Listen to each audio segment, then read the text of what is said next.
Okay, in this video, we'll take a look at the two-part question essay. A couple of people were asking me about this in previous weeks. It's quite straightforward. Maybe it's an unfamiliar format or structure for some, but as we'll see, it's not that hard. So this is what we're going to have a look at. I've got a student essay to compare it with. I've got an example essay, and I've got a second example to illustrate how this works exactly. So what do we do? Well, as you know well, or you ought to know well by this time, sentence one, first thing we always do, paraphrase the question. Doesn't matter what the question type. Sentence one, always restate the question. According to some, blah, blah, blah, blah, blah, blah, blah. Now, for some of the essay types, you have to, if it's an opinion essay, you usually, for sentence two, express your opinion. Sentence three, you give an outline. Basically say what you are intending to write in the essay. Well, for this one, it's pretty similar, except it doesn't ask you what your opinion is exactly. So, sentence one, we paraphrase, restate the question. Sentence two, you briefly answer both questions. So, in essence, it's an outline sentence. I mean, if you've seen my previous videos, and if you've looked on some of the websites of other teachers, you will see, you know, having a good, again, I'll say this even though I've said it 1,000 times, having a good, strong, clear introduction where you spell out exactly what you're talking about is a good thing. First impressions count. I keep saying this time and time again. First impressions count, yet still I see essays that go round and about, up and down. Oh, according to some, this is this, and this is round and round and round. And after the reader has read the introduction, you're none the wiser as to what the essay is talking about. So my advice always is get straight down to business. You know, this is a question. This is what I'm going to talk about. Boom. Now, structure for paragraph 2 and 3. Answer the question in brief, as we've seen before in previous tutorials. All that you need is just express your main idea. Answer the question. I think this is this. Okay. Sentence 2, explain, expand, develop, extend it, and then an example to support your answer. And paragraph 3, exactly the same. Conclusion, give a summary according to, you know, the introduction, your main ideas. As this essay shows, this is this and this is that. Boom. So let's have a look. Let's see. So this is the let's take a look at the introduction then first, right? So here's an essay somebody sent me. I can't remember who, but it's not so important. So it's important for children to learn the difference between right and wrong at an early age. A punishment is necessary to help them learn this distinction. Okay, so that's the topic. I still have to tell people this every week, sometimes every single day. They keep writing about the topic, but they don't answer the question. So, two parts. So the first part is not the question, it's just important for children to learn the difference between right and wrong. Okay. Question 1. To what extent do you agree or disagree that punishment is necessary to help them learn this distinction? That's question 1. Question 2. What sort of punishment should parents and teachers be allowed to use to teach good behaviour to children? So if you started off writing about why it's important for children to learn the difference between right and wrong at an early age, you've totally missed the point of the question. If you start writing about what is right and wrong, why it's If you start writing about why right and wrong is important and what's the difference. So again, you've totally missed the point. The question is, do you agree that punishment is necessary to teach this to children or not? And then, if so, what sort of punishment should parents and teachers be allowed to use to teach good behaviour to children? Let's look at this introduction then first. Some people argue that children must be taught to glean the difference between right and wrong while they are young. They even believe in the necessity of punishment to aid in teaching good versus bad. This essay aims to, well, it either agrees or it doesn't. There's no aiming about it. This essay aims to agree on this notion, yet disagree on the necessity of punishment. So it aims to agree that they should be punished. Okay. But to disagree on the necessity. So you notice it's like there's a contradiction in this introduction. It's necessary, it's not necessary. It's like, we're not quite sure where this is going. So let's have a look at a different one. So, same question. To what extent, what sort of punishment? So, as I've mentioned before, you can use a passive form. It has been argued that some form of punishment is a necessary part of children teaching. It has been argued that some form of punishment is a necessary part of teaching children how to decide between right and wrong. So, a single sentence to restate the topic. Clearly expressed opinion. I agree with the idea that children be punished in some way, if necessary. Okay. And will argue that the form of punishment itself, so now I'm answering question 2, need not be violent or harmful, but rather it could be a simple withdrawal of privilege. So, sentence 1, I've restated the topic. Sentence 2, it's a bit of a long sentence, but still, I've answered question 1, I agree, and I've expressed an answer for question 2. That the form of punishment need not be violent, but it could be a simple withdrawal of privilege. Now, as we'll say, this basically means taking something away from a child, like a computer game. That's a form of punishment. You don't have to beat the child. Okay. So, back to structure then, which is here. So, answer question, yes, they should be punished. Explain, develop, and example. So let's look at the student essay. It has been proven that children learn fastest at an early age. Okay.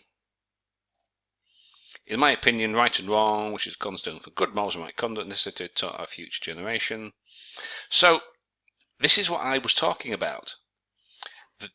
The student here has essentially, she, I can't remember who sent me this, is basically writing about why it's important to learn the difference between right and wrong at an early age. You know, which is fine, but that's not what the question is. Do you agree that the punishment is necessary to help them learn this fact? You know, so values such as caring and sharing must be instilled. So this is a very common thing. People keep writing about the topic but not the question. So let's take a look at the example.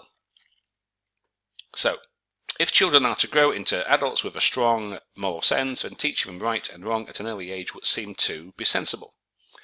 Then we need to explain it, expand it, and an example. Yeah. So, however, simply telling a child that this or that is right or wrong is essentially meaningless, as a child has no conception of what this means. Therefore, some demonstration or example of punishment by the parents when the child misbehaves would seem to be sensible. An example. For example, causing a child some physical or mental discomfort when they commit a bad act will associate the action and consequence in the child's mind and will make them think again in the future. Now, I've spoken about this in several videos, about having that logical development, a progression. You know, this leads to this, leads to this, leads to that, etc. Having a progress, you know. So, as we can see, main idea, teaching them right and wrong would seem to be a good idea. However, simply telling them will not work because, you know, they'll have no idea of what you're talking about. So, therefore, we need something to show them what this means. And then an example. Causing a child some physical and mental discomfort will associate the action and make them think again in the future. So that's the answer to question 1. I agree that some punishment is necessary. Okay. Now, question 2. We're going to be talking about what sort of punishment this should be exactly. So, let's look at the answer to question 2 then. What sort of punishment should parents and teachers be allowed to use? Now, the structure, as we've seen, exactly the same. Answer the second question, explain, develop, and an example.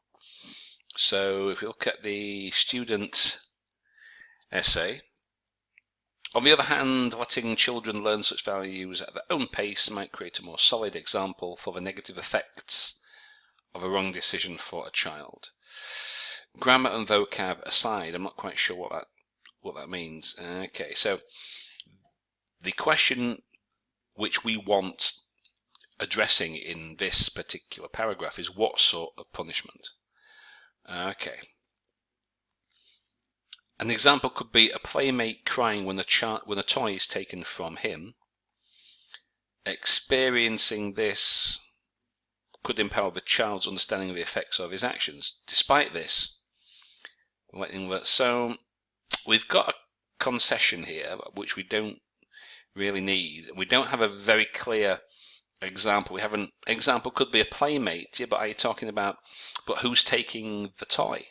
The toy taken away by a parent? So this goes about answering the question to some extent, but it's not as clear as it could be. We're not quite sure what exactly it's talking about, you know. So if we take a look at another paragraph. However, so again, this question's what sort of punishment. So, however, not all punishment need be harmful or painful to a child, as this may well be cruel. So don't beat your kids.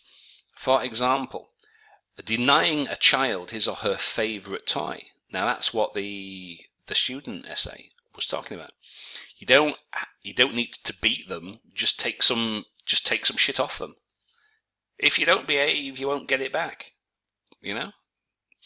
Or turning off the television, or take away their iPad or their computer games, or whatever. You know. All of this may be equally effective as a physical blow. So you can give them some kind of punishment. It could be merely denying them something instead of beating them. The effect of such negative reinforcement may be more efficient at changing a child's behaviour, as physical punishment could well lead to resentment and psychological problems in the future. Okay, so answer the question, you know, not all punishment need be harmful or painful.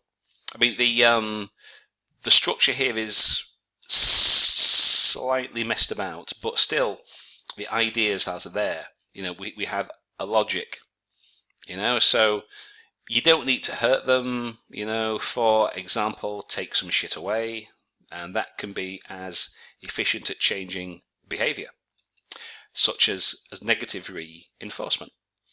Okay, so conclusion, basically, you know, just give a summary.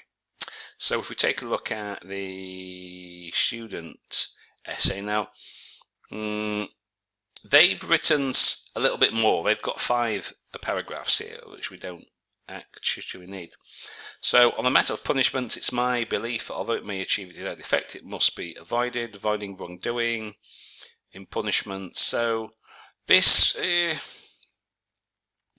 it's interesting. It's got some interesting things here, but this is the opinion. I mean, I would have been tempted to like put something like this in the introduction or in paragraph 2, where that question is, to what extent do you agree or not? So it's like it's a bit out of sequence, but still. Look at the conclusion. In conclusion, I agree that children must be taught to distinguish right and wrong while they are young. Well, we know that, but that's not what the question is asking. So again, he's basically writing about the topic. I agree with you. So it isn't asking if you agree that children must be taught this while they are young. We know this. What it's asking, do you agree or not that punishment is necessary to help them learn? So in terms of task achievement, this essay wouldn't do particularly well, and there's some minor grammar and vocab, but the main reason why this essay wouldn't do well is basically because it's mostly missing what the question is. It's mostly missing the point. And of course, if you don't really answer the question, you're going to be losing out in task achievement. And some of the logic, so the cohesion and coherence, also probably wouldn't be very high because there's some internal contradictions. I agree, I disagree, but you just said that you do agree, so it's like, So the internal logic would probably cause it to lose some marks on cohesion and coherence. Now, what's the conclusion in the previous one? In conclusion, I agree that, if necessary, some form of punishment may be used to teach children moral values. So, I've answered question 1. Question 2, however, not every act of chastisement need be a physical or painful one. Taking something away from a child may have the same effect and may be less psychologically damaging in the long term. So that's not too bad. So we've got a clear structure, a clear organization, a layout. This leads to this, leads to that, leads to this. Not too bad. So let's take a look at another example. This is a slightly different essay, but again, it's a 2-part one. Somebody was asking me about this the previous week, so we'll just take a quick look at this. So a quick reminder of the structure. So, introduction, paraphrase, restate the question. Okay. Sentence 2, answer both questions in brief. Paragraph 2 and 3, answer the question, explain, develop, example. Same for paragraph 3, and then, in conclusion, your main ideas, what you answered for question 1 and 2. So let's have a look at another example here. So, 2 parts. World travel was revolutionized in the 20th century to the extent that the world has become a global village. What factors will influence travel this century? Will travel continue to grow or will it become less popular? Now, I had a sample essay, I can't remember where I put it, but a student wrote an answer to this, and what he was talking about, he basically did the same as I mentioned a while back. He was writing about the topic, not answering the particular question. No, the world's a global village, travel, it's really small, it's really great, is travel. Okay, but what factors will it continue to grow or not? So, sentence 1, restate. The revolution of travel in the 20th century has shrunk the world into a so-called global village. Okay. This essay will argue that this is answer to part 1. This essay will argue that global instability that's one of the factors,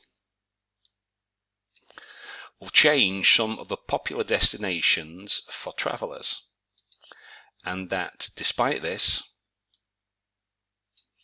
the rise in middle classes in certain countries means that international travel will increase, I'm answering the question, in other areas. So, you've restated the question, you've briefly answered part 1 and 2.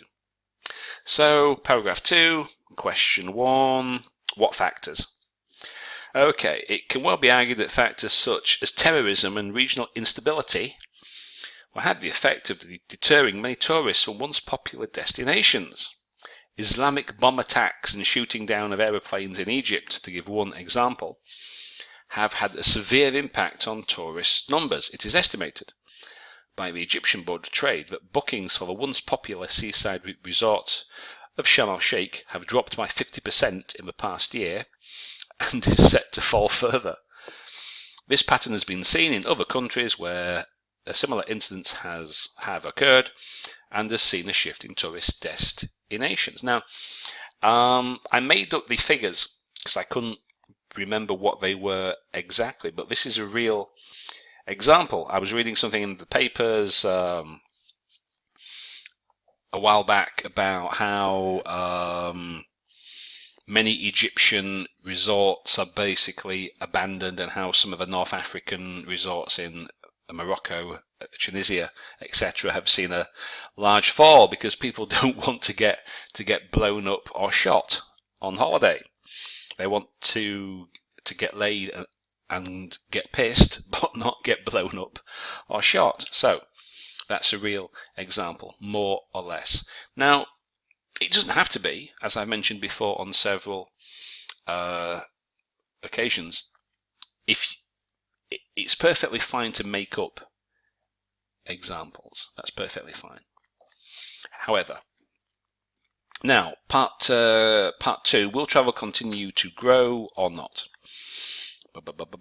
So, however, if tourist numbers have fallen in some parts of the world, it can be argued that the general trend in traveller figures is on the rise. So, if we look at the structure, answer the question, yes, it's increasing, then you have to explain, develop, and give an example. So, one reason for this is the increasing amount of people in developing countries who are becoming wealthier and who want to experience foreign travel as their Western counterparts have done. For example, according to Bloomberg.com, and I made that up because I couldn't think of who else to use, but in general this example is a real one. The number of Chinese tourists to Europe has increased by an average of 60% over the last 5 years and is forecast to keep increasing in the future. So you can see how I've answered this. What factors? Well, regional instability. In other words, people may not go to some Middle Eastern part because they don't want to die not on holiday. However, despite that, more and more people from developing or less developed parts of the world, particularly in China, and this is more or less a real example, the number of Chinese tourists around the world has certainly increased in the last 5 to 10 years because their country is developing. The rise of the middle classes, if you do a Google search, you will find many articles about this. So, if tourist numbers have fallen, it can be argued that the general trend in travel figures is on the rise. One reason for this, there's more people from developing parts, for example, etc.